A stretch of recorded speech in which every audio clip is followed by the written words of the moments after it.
श्रीमती सावित्री जिंदल जी।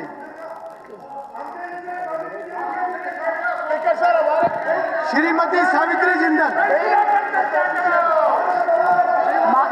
माननीय अध्यक्ष महोदय, माननीय अध्यक्ष महोदय, आपने मुझे चुनाव सुधार जैसे महत्वपूर्ण विषय पर आफ्ताब जी बैठिए, मौका दिया, आप लोग बैठिए। मैं आपका धन्यवाद करती हूँ। माननीय अध्यक्ष महोदय, हम इस सदन में अक्सर ईज ऑफ डूइंग बिजनेस पर चर्चा करते हैं, लेकिन आज मैं ईज ऑफ वोटिंग की मांग करती हूँ। समय आ गया है कि हम अपने चुनाव प्रक्रिया को 21वीं सदी के भारत के अनुरूप ढालें। भारत का चुनाव आयोग एक संवैधानिक संस्था है जो सरकार के अधीन नहीं है। संविधान के भाग 15 में माइक से आपकी बात जारी है। अधिकार और दायित्वों का उल्लेख किया गया है। अनुच्छेद 325 यह सुनिश्चित करता है किसी भी पात्र नागरिकों को धर्म, जाति या लिंग के आधार पर मतदाता सूची से बाहर नहीं रखा जाएगा। मतदाता सूची लोकतंत्र की रीढ़ की हड्डी है। मतदाता साहब बिठाइए इनको। अब सुन तो लो। नहीं, इनको बिठाइए। सुन तो लो, सुनो तो सही। यदि मतदाता सूची शुद्ध, स्वस्थ और निष्पक्ष नहीं होगी तो चुनाव की निष्पक्षता भी प्रभावित होगी।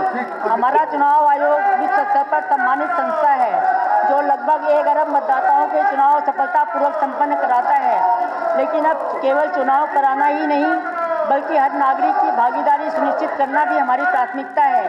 आज करोड़ों प्रवासी भारतीय, प्रवासी मजदूर, बुजुर्ग, दिव्यांगजन और ड्यूटी पर तैनात कर्मचारी केवल दूरी और व्यवस्थागत कठिनाइयों के कारण अपने मताधिकार से वंचित न रह सके। सभी विषयों पर चर्चा हो चुकी है। डिजिटल लीडर हैं। बहुत अच्छी चर्चा हो चुकी है। इस पर कीजिए चर्चा। और सरकारी सेवाओं में अभूतपूर्व सफलता प्राप्त की है। जब हम सुरक्षित डिजिटल लेन देन कर सकते हैं तो यह सवाल उतना स्वाभाविक है कि सिक्योर रिमोट विकसित की जा सभी माननीय सदस्यों से निवेदन है। लाखों युवा देश के अन्य कोनों में काम कर रहे हैं, वो वोट देने वापस नहीं आ पाते। हमें भारत के कोने कोने में ई वोटिंग प्रणाली लागू करनी चाहिए ताकि देश के किसी कोने में बैठा कोई भी वहीं से वोट डाल सके। मेरी सरकार से मांग है कि जल्द से जल्द एक सुरक्षित ई वोटिंग प्रणाली लागू की जाए। माननीय अध्यक्ष महोदय, कुछ और महत्वपूर्ण सुधार प्रस्तावित करना चाहती हूँ। ऑटोमेटिक वोट रजिस्ट्रेशन, जैसे ही कोई युवा 18 वर्ष का हो उसका नाम अपने आप वोटर लिस्ट में जुड़ जाना चाहिए। आज के डिजिटल युग में उसे फॉर्म भरने के लिए दफ्तरों के चक्कर नहीं काटने पड़ने चाहिए। चुनाव विवादों के त्वरित निपटारे के लिए विशेष फास्ट ट्रैक न्यायालय बनाए जाएं। मतदाता जागरूकता अभियान स्थानीय भाषाओं और डिजिटल माध्यमों से चलाए जाएं। बुजुर्ग और दिव्यांग मतदाताओं के लिए तकनीक आधारित सहायता प्रणाली विकसित की जाए। माननीय अध्यक्ष महोदय, मैं सदन के माध्यम से कहना चाहती हूं कि लोकतंत्र तभी मजबूत होगा जब मतदाता सूची शुद्ध होगी।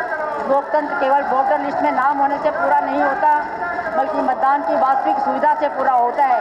आइए हम सब मिलकर एक ऐसी चुनाव प्रणाली बनाएं जहां हर भारतीय की आवाज़, चाहे वह हिसार में हो या देश विदेश में, लोकतंत्र में गूंज सके। लोकतंत्र का उत्सव तभी पूरा होगा जब हर नागरिक की इसमें भागीदारी होगी। वंदे मातरम। जय हिंद। धन्यवाद। श्रीमती सावित्री जिंदल। अध्यक्ष महोदय, प्रश्न संख्या 55। माननीय अध्यक्ष जी, नहीं श्रीमान, महावीर स्टेडियम हिसार में स्थित केवल एथलेटिक्स ट्रैक जल भराव के कारण अभ्यास के लिए अनुयुक्त है। स्टेडियम में लॉन टेनिस, हैंडबॉल, बैडमिंटन, कुश्ती और वॉलीबॉल के खेल केंद्र संचालित हैं। और दूसरा जो क्वेश्चन है, पीडब्ल्यूडी विभाग ने खेल विभाग को महावीर स्टेडियम हिसार में एथलेटिक ट्रैक निर्माण के लिए, खेल उपकरण के लिए, बिजली कार्य व अन्य सिविल कार्यों के लिए 21.5 करोड़ का अनुमानित लागत का ब्यौरा प्राप्त हुआ है, जो कि विभाग के विचाराधीन है और अंतिम में अनुमान की प्रशासनिक स्वीकृति के बाद निविदाएं प्राप्त होने के कार्य पूरा करने के जल्दी स्टार्ट करेंगे। माननीय अध्यक्ष महोदय, मैं आपके माध्यम से मुख्यमंत्री जी और मंत्री जी का धन्यवाद करती हूं और निवेदन करूंगी कि इस कार्य को प्राथमिकता देकर करवाया जाए। धन्यवाद। Thank you. श्री अर्जुन चौटाला।